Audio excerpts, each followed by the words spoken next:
Hello, bachcho. Let's read the question. The question says, during mitosis, endoplasmic reticulum and nucleolus begin to disappear at A. Late prophase, B. Early prophase, C. Late metaphase, D. Early prophase.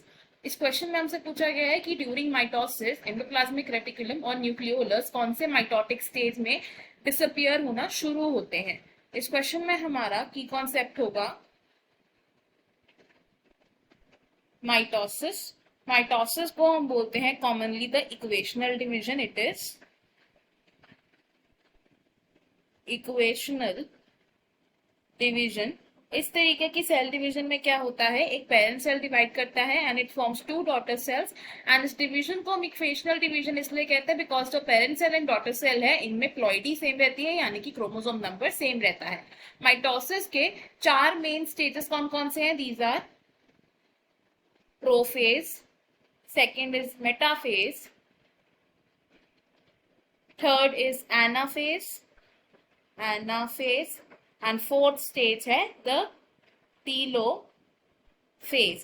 अब अगर बात करें सबसे पहले prophase की, तो during prophase क्या होता है, प्रोफेज के दौरान जो क्रोमैटिन मटेरियल है वो कंडेंस होना शुरू हो जाता है। ड्यूरिंग दिस फेज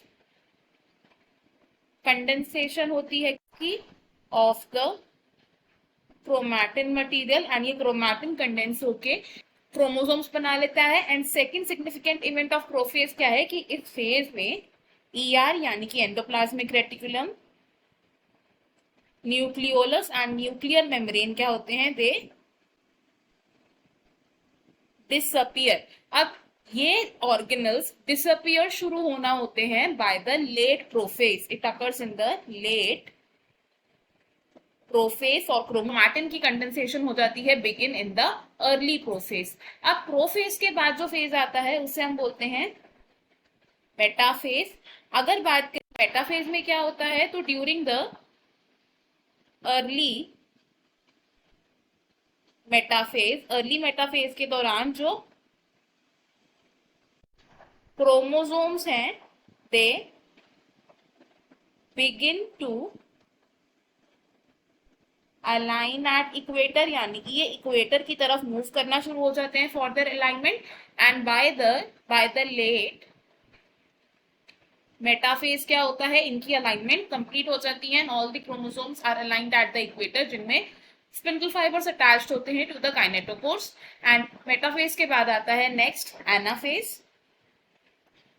एनाफेज में क्या होती है, सेंट्रोमियर की स्प्लिटिंग होती है एंड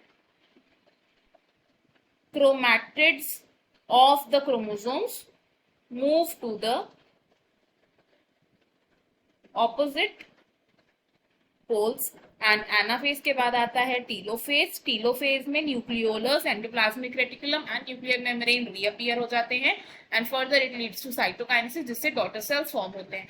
हमने क्या कंक्लूड किया कि ER and nucleolus they begin to disappear at late prophase which is option A. बाकी के ऑप्शंस हमारे यहाँ पर रॉन्ग होंगे। हमारा जो करेक्ट एंड फाइनल आंसर है that is option A. I hope you have understood it well. Best of luck. Thank you.